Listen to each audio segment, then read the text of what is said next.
Nation செய்திகளுக்காக ஆனந்தி. விரிவான செய்திகளை காணும் முன் இன்றைய முக்கிய செய்திகள். மக்கள் அச்சமின்றி வாக்களிக்க தேர்தல் துறை அனைத்து ஏற்பாடுகளையும் செய்துள்ளது. மாவட்ட தேர்தல் அதிகாரி தகவல். மதுபோதையில் மருத்துவரின் கழுத்தை அறுத்து கொல்ல முயற்சி, பெயிண்டர் கைது. பல்வேறு காவல் நிலையங்களில் போலீசார் கொடி அணிவகுப்பு. மக்கள் அச்சமின்றி வாக்களிக்க அறிவுறுத்தல். 100% வாக்களிக்க வலியுறுத்தல். பிஆர்டிசி பேருந்தில் விழிப்புணர்வு பிரச்சாரம். இனி விரிவான செய்திகள். புதுவையில் மக்கள் அச்சமின்றி வாக்களிக்க அனைத்து ஏற்பாடுகளும் செய்யப்பட்டு விட்டதாக தேர்தல் அதிகாரி குலோத்துங்கன் தெரிவித்துள்ளார். வருகின்ற 19ஆம் தேதி நடைபெறவுள்ள புதுச்சேரி நாடாளுமன்ற தொகுதிக்கான தேர்தலுக்கு இந்திய மாவட்டத்திற்குள் அடங்கிய ஏனாம் மற்றும் மாகே உள்ளிட்ட 803 வாக்குச்சாவடிகளில் வாக்குப்பதிவு நடத்திட மாவட்ட தேர்தல் அதிகாரி அலுவலகம் அனைத்து ஏற்பாடுகளையும் முழுமையாக செய்து முடித்து தயார் நிலையில் உள்ளது. வாக்காளர்கள் அனைவரும் வாக்குப்பதிவு நாளன்று தவறாமல் வாக்கினை பதிவு செய்திட வசதியாக அனைத்து வாக்குச்சாவடிகளிலும் வாக்குச்சீட்டுகள் வழங்கப்பட்டுள்ளது. யாருக்கேனும் விடுபட்டிருந்தால் அவர்கள் தங்களது வாக்குச்சாவடி அதிகாரியினை அணுகி பெற்றுக்கொள்ளலாம். வாக்குச்சாவடி அதிகாரி வழங்கிய வாக்குச்சாவடி சீட்டுகள் இருந்தாலும் வாக்காளர்கள் தங்களது வாக்காளர் அடையாள அட்டையினை காண்பிக்க வேண்டும். வாக்காளர் அடையாள அட்டையினை தவறவிட்டவர்கள் இந்திய தேர்தல் ஆணையம் அனுமதித்துள்ள மாற்று அடையாள ஆவணங்களான ஆதார், ஊரக வேலைவாய்ப்பு அடையாள அட்டை, வங்கி அல்லது தபால் நிலைய சேமிப்பு கணக்கின் புத்தகம், ஓய்வூதிய அட்டை, வருமான வரி அடையாள அட்டை, இந்திய பாஸ்போர்ட், அரசு அலுவலகங்களில் வேலை செய்பவராக இருந்தால் அந்த அலுவலகம் வழங்கிய அடையாள அட்டை, மத்திய அரசின் மருத்துவ காப்பீட்டு அட்டை போன்றவற்றை சமர்ப்பித்து தங்களது அடையாளத்திற்காக நிரூபித்து வாக்குப்பதிவு செய்யலாம். பொதுமக்கள் பயமின்றி இந்திய தேர்தல் ஆணையத்தின் அலைபேசி செயலி மூலம் தங்களது புகாரினை பதிவு செய்யலாம். இத்தகவல்களை புதுச்சேரி மாவட்ட தேர்தல் அதிகாரியும் ஆட்சியருமான குலோத்துங்கன் தெரிவித்துள்ளார். மதுபோதையில் மருத்துவரின் கழுத்தை அறுத்து கொலை செய்ய முயன்ற பெயிண்டரை போலீசார் கைது செய்துள்ளனர். புதுவை பூமியன்பேட்டை பாவாணர் நகரை சேர்ந்தவர் வினோத் பெயிண்டராக வேலை பார்த்து வருகிறார். இவரது மகன் மகேஷ் புதுவை காராமணிக்குப்பத்தில் உள்ள அரசு பள்ளியில் 9ஆம் வகுப்பு படித்து வருகிறார். மகேஷ் கடந்த 12ஆம் தேதி நண்பர்களுடன் இருசக்கர வாகனம் ஓட்டிச் சென்ற போது மின்கம்பத்தில் மோதி விபத்தில் சிக்கினார். அவர் அரசு மருத்துவமனையில் சிகிச்சையில் உள்ளார். இந்நிலையில் நேற்றிரவு மகேஷை பார்க்க அவரது தந்தை வினோத் மதுபோதையில் மருத்துவமனைக்கு சென்றுள்ளார். அங்கு வினோத்திற்கும் அவரது மனைவிக்கும் இடையில் தகராறு ஏற்பட்டுள்ளது. அப்போது வினோத் மனைவியை அடித்துள்ளார். இதனை கண்டு அங்கிருந்த மருத்துவர்கள் மற்றும் செவிலியர்கள் வினோத்தை கண்டித்து வெளியில் அனுப்பியுள்ளனர். வினோத் வீட்டிற்கு போகாமல் மருத்துவமனை வாசலிலேயே நின்று கொண்டிருந்தார். அந்த நேரத்தில் அரசு மருத்துவமனையில் பணிபுரியும் மருத்துவர் நவீன் என்பவர் வெளியில் வந்துள்ளார். நவீனை பார்த்ததும் வினோத் கீழே கிடந்த உடைந்த கண்ணாடியை எடுத்து அவரது கழுத்தை அறுத்துள்ளார். வலி தாங்க முடியாமல் நவீன் அலறல் சத்தம் கேட்டு வந்த பொதுமக்கள் வினோத்தை பிடித்து பெரியகடை காவல் நிலையத்தில் ஒப்படைத்தனர். இந்த சம்பவத்தால் மருத்துவமனையில் பரபரப்பு ஏற்பட்டது. இதனையடுத்து மருத்துவர்கள் தங்களுக்கு பணி பாதுகாப்பு இல்லை என கூறி போராட்டத்தில் ஈடுபட்டனர். இதனால் சிகிச்சைக்காக வந்த நோயாளிகள் பாதிக்கப்பட்டனர். புதுவையில் மக்கள் அச்சமின்றி வாக்களிக்கும் விதமாக பல்வேறு காவல் நிலையங்களில் போலீசார் கொடி அணிவகுப்பு நடத்தினர். புதுவை பாராளுமன்ற தொகுதியில் 26 பேர் போட்டியிடுகின்றனர். தேர்தலில் 2 வாக்குப்பதிவு இயந்திரம் இதனால் பயன்படுத்தப்படுகிறது. புதுவையில் 967 வாக்குச்சாவடிகளில் 1934 வாக்குப்பதிவு இயந்திரங்களும் 967 கட்டுப்பாட்டு இயந்திரங்களும் பயன்படுத்தப்படுகிறது. கூடுதல் இயந்திரங்களும் கைவசம் உள்ளதாக தெரிகிறது. மாகி ஏனாம் பிராந்தியங்களுக்கு மின்னணு வாக்குப்பதிவு இயந்திரங்கள், கட்டுப்பாட்டு இயந்திரங்கள் அனுப்பப்பட்டுள்ளது. புதுவையில் 30 மாதிரி வாக்குப்பதிவு மையங்கள் அமைக்கப்பட உள்ளது. மாகியில் 31 வாக்குப்பதிவு மையங்களை பெண்கள் நிர்வகிக்கின்றனர். புதுவையில் குறைவான வாக்குப்பதிவு உள்ள 77 வாக்குச்சாவடி மையங்கள் அடையாளம் காணப்பட்டுள்ளன. தன்னார்வலர்கள் மூலம் வீடு வீடாக சென்று வாக்குப்பதிவு செய்ய விழிப்புணர்வு நடவடிக்கை எடுக்கப்பட்டு வருகிறது. பதற்றமான 237 வாக்குச்சாவடிகளில் கூடுதல் பாதுகாப்புகள் ஏற்படுத்தப்பட்டுள்ளது. பாதுகாப்பு பணிக்காக புதுவைக்கு 10 கம்பெனி ராணுவம் ஒதுக்கப்பட்டுள்ளது. 2 கம்பெனி ராணுவம் வந்துள்ளன. மீதமுள்ள ராணுவ கம்பெனிகள் விரைவில் வரவுள்ளன. இதனிடையே புதுவையில் உள்ள காவல் சரகங்களில் அந்தந்த காவல் சரக போலீசார் மற்றும் ராணுவத்தினர் கொடி அணிவகுப்பு நடத்தி வருகின்றனர்.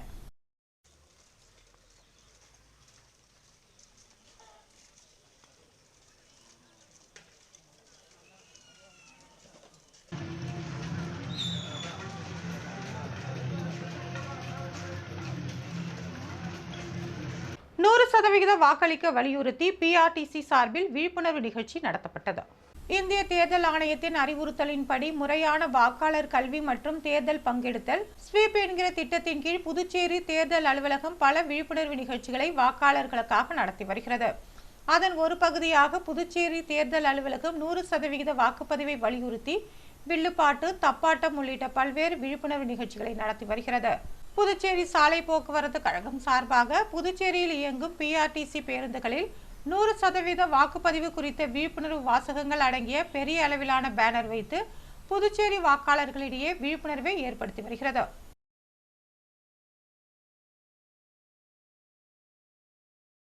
பெரிய பேனர் வச்சு அனைத்து மக்களுக்கும் வருகின்ற நாடாளுமன்ற தேர்தலில் 100% வாக்கு அளிக்க வேண்டும் என்று வேண்டுகோள் விடுக்கின்றோம். புதுவையில் 4 பேரிடம் பல லட்சம் ரூபாய் மோசடி செய்த மர்ம நபர்களை சைபர் கிரைம் போலீசார் தேடி வருகின்றனர். புதுச்சேரியை சேர்ந்த கிருஷ்ணபிரபு என்பவரிடம் செல்போன் எண்ணின் தொடர்பு கொண்டு ஒருவர் தான் SBI வங்கியின் அதிகாரி பேசுவதாக கூறியுள்ளார். மேலும் கிரெடிட் கார்டு லிமிட்டை அதிகரிக்க OTP கூறுமாறும் தெரிவித்துள்ளார். இதனையடுத்து கிருஷ்ணபிரபு OTP கூறியவுடன் அவரது கிரெடிட் கார்டில் இருந்த 2 லட்சம் திருடு போனது. இதேபோல காரைக்காலை சேர்ந்த கலியமூர்த்தி என்பவரும் மர்ம நபர் கேட்டதால் OTP கூறியுள்ளார். உடனே அவரது கிரெடிட் கார்டில் இருந்து 4,05,000 ரூபாய் திருடு போயுள்ளது. மேலும் புதுச்சேரி தேவிபலா என்பவரது கிரெடிட் கார்டில் இருந்து 59,000 திருடு போனது. இது சம்பந்தமாக அவர்கள் புதுச்சேரி சைபர் கிரைம் போலீசில் புகார் அளித்துள்ளனர். அது மட்டுமன்றி புதுச்சேரியை சேர்ந்த ஸ்ரேயா என்பவர் டெலிகிராம் மூலம் பகுதி நேர வேலை தேடிய போது டாஸ்க் முடித்தால் வருமானம் கிடைக்கும் என்பதை இணையவழி மோசடிக்காரர்கள் கூறியதை தொடர்ந்து அவர் 91,000 ஆன்லைன் மூலம் பணம் கட்டி டாஸ்கை முடித்துள்ளார். ஆனால் அவருக்கு வருமானம் கிடைக்காமல் அவரது பணத்தை ஏமாற்றியுள்ளனர். இது தொடர்பான புகாரின் பேரில் சைபர் கிரைம் போலீசார் விசாரணை நடத்தி வருகின்றனர். முதலமைச்சர் ரங்கசாமியை தலையாட்டி பொம்மை போல மோடி வைத்திருப்பதாக மல்லிகார்ஜுன கார்கே தெரிவித்துள்ளார். புதுச்சேரி மக்களவை தொகுதியில் இந்திய கூட்டணி கட்சிகள் சார்பில் காங்கிரஸ் கட்சி வேட்பாளராக வைத்திலிங்கம் போட்டியிடுகிறார். அவரை ஆதரித்து காங்கிரஸ் கட்சியின் தேசிய தலைவர் மல்லிகார்ஜுன கார்கே புதுச்சேரியில் நடைபெற்ற தேர்தல் பரப்புரை பொதுக்கூட்டத்தில் பங்கேற்றார். இந்த கூட்டத்தில் திமுக மாநில அமைப்பாளரும் சட்டமன்ற உறுப்பினருமான சிவா, காங்கிரஸ் கட்சி வேட்பாளர் வைத்திலிங்கம் MP, முன்னாள் முதலமைச்சர் நாராயணசாமி, தமிழக காங்கிரஸ் கட்சி தலைவர் செல்வ பெருந்தகை மற்றும் கூட்டணி கட்சி தலைவர்கள் கலந்து கொண்டனர். கூட்டத்தில் பங்கேற்று பேசிய இந்திய காங்கிரஸ் தலைவர் கார்கே, காங்கிரஸ் கட்சி மக்களுக்கு கொடுத்த வாக்குறுதிகளை நிறைவேற்றும் கட்சி என்றும் பாஜக தேர்தல் அறிக்கையில் புதுச்சேரிக்கு மாநில அந்தஸ்து கொடுப்போம் என்று ஒரு வரியில் கூட குறிப்பிடப்படவில்லை என்று கூறினார்.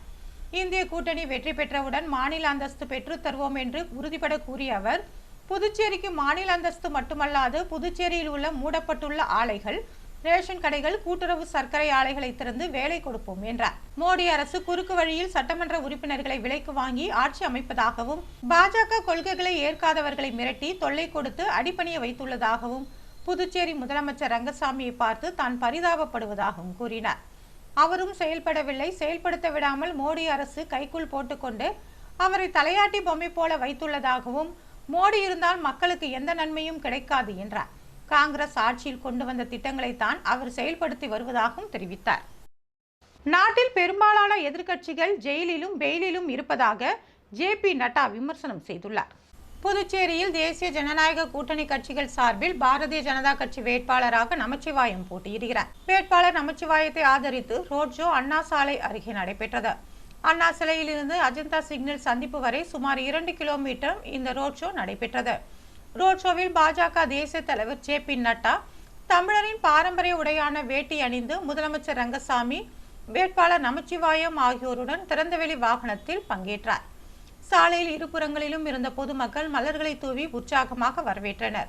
இதேபோல நாதஸ்வரம், கரகாட்டம், ஒயிலாட்டம், கெண்டை மேளம் உள்ளிட்ட பாரம்பரிய கலை நிகழ்ச்சிகளும் நடத்தப்பட்டது. ரோட் ஷோவிற்கு பின்னர் பேசிய பாஜக தேசிய தலைவர் JP நட்டா, மதங்கள் மற்றும் ஜாதிகளை பிளவுபடுத்தி ஆட்சி நடத்திய காங்கிரஸ் கட்சிக்கு முடிவு கட்டியது பிரதமர் மோடி என்றும், தற்போது வெளிப்படைத்தன்மையான ஆட்சியை பிரதமர் வழங்கி வருவதாகவும் பெருமிதம் கொண்டார். விவசாயிகளுக்கான உதவித்தொகை மாதம் மாதம் பயனாளிகளின் வங்கிக் கணக்கில் செலுத்தப்பட்டு வருவதாகவும் கூறினார். மத்திய சுற்றுலாத்துறை அமைச்சராக தான் இருந்தபோது முதலமைச்சர் ரங்கசாமி கோரிக்கை வைத்ததன் அடிப்படையில் தற்போது காரைக்காலில் ஜிப்மர் மருத்துவமனையின் கிளை திறக்கப்பட்டுள்ளதாகவும் கூறினார்.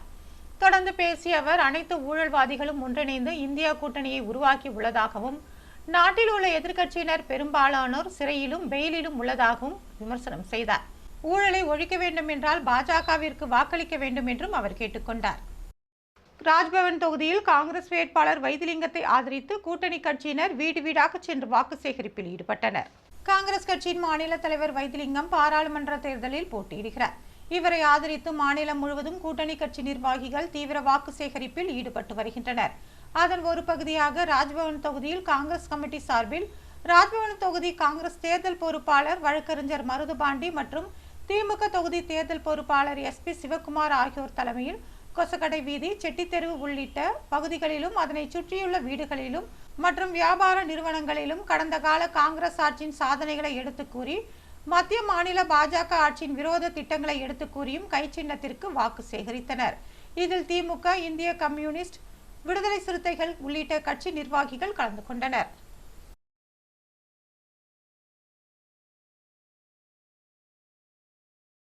குருமாம்பேட் லலிதாம்பிகை ஆலயத்தில் நடைபெற்ற 5ஆம் நாள் பூஜையில் ஏராளமான பக்தர்கள் கலந்து கொண்டனர். புதுவை குருமாம்பேட் பகுதியில் ஸ்ரீ யோகமயா லலிதாம்பிகை திருக்கோவில் அமைந்துள்ளது. இந்த திருக்கோவிலில் பங்குனி மாதம் அமாவாசை முதல் 11 நாட்கள் வசந்த நவராத்திரி என்கிற ஸ்ரீ லலிதாம்பாள் நவராத்திரி தினம் கடைபிடிக்கப்பட்டு வருகிறது. 5ஆம் நாளையொட்டி ஸ்ரீ லலிதா மகாயாகம் நடைபெற்று பால், தயிர், சந்தனம் உள்ளிட்ட பல்வேறு பொருட்களால் சுவாமிக்கு திருமஞ்சனம் செய்யப்பட்டு சுவாமிக்கு மலர்களால் அலங்காரம் செய்யப்பட்டது. இதனைத் தொடர்ந்து மகா தீபாராதனை காட்டப்பட்டது. தொடர்ந்து நாதஸ்வர நிகழ்ச்சி மற்றும் வீணை கச்சேரி நடைபெற்றது. வசந்த சிவராத்திரியை முன்னிட்டு பக்தர்கள் லலிதாம்பிகையை வழிபட்டு சென்றனர்.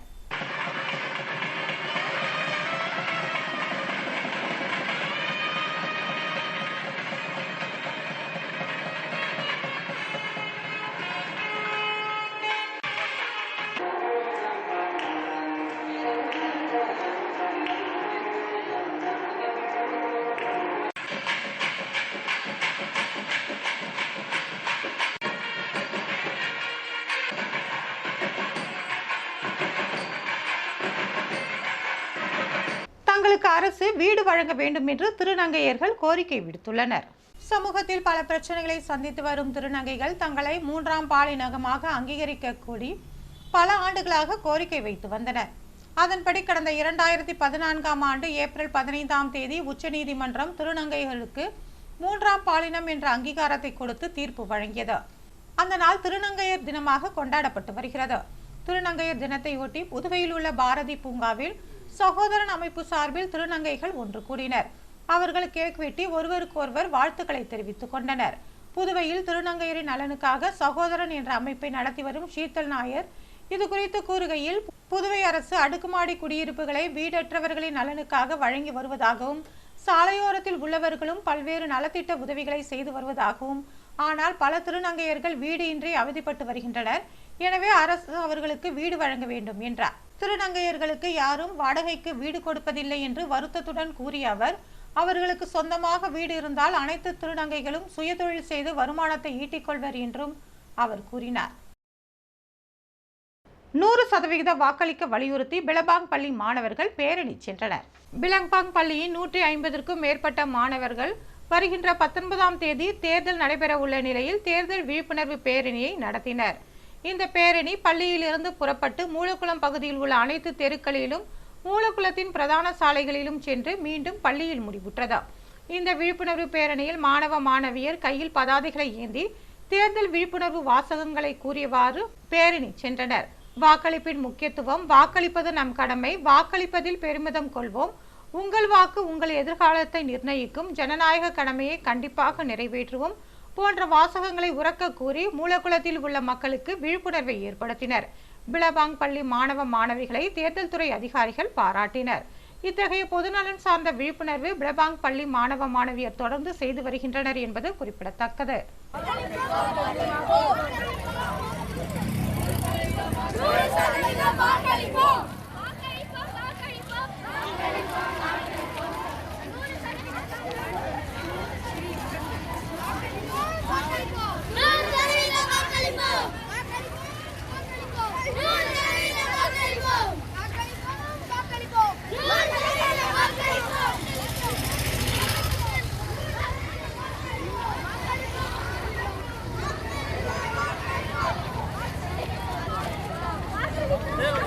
Yeah.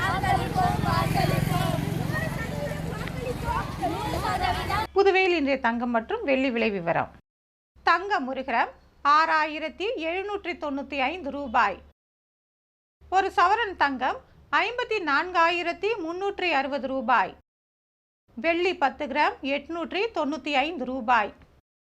மீண்டும் இன்றைய முக்கிய செய்திகள். மக்கள் அச்சமின்றி வாக்களிக்க தேர்தல் துறை அனைத்து ஏற்பாடுகளையும் செய்துள்ளது. மாவட்ட தேர்தல் அதிகாரி தகவல். மதுபோதையில் மருத்துவரின் கழுத்தை அறுத்து கொல்ல முயற்சி, பெயிண்டர் கைது. பல்வேறு காவல் நிலையங்களில் போலீசார் கொடி அணிவகுப்பு. மக்கள் அச்சமின்றி வாக்களிக்க அறிவுறுத்தல். 100% வாக்களிக்க வலியுறுத்தல். பிஆர்டிசி பேருந்தில் விழிப்புணர்வு பிரச்சாரம். இத்துடன் செய்திகள் நிறைவு பெறுகிறது. வணக்கம்.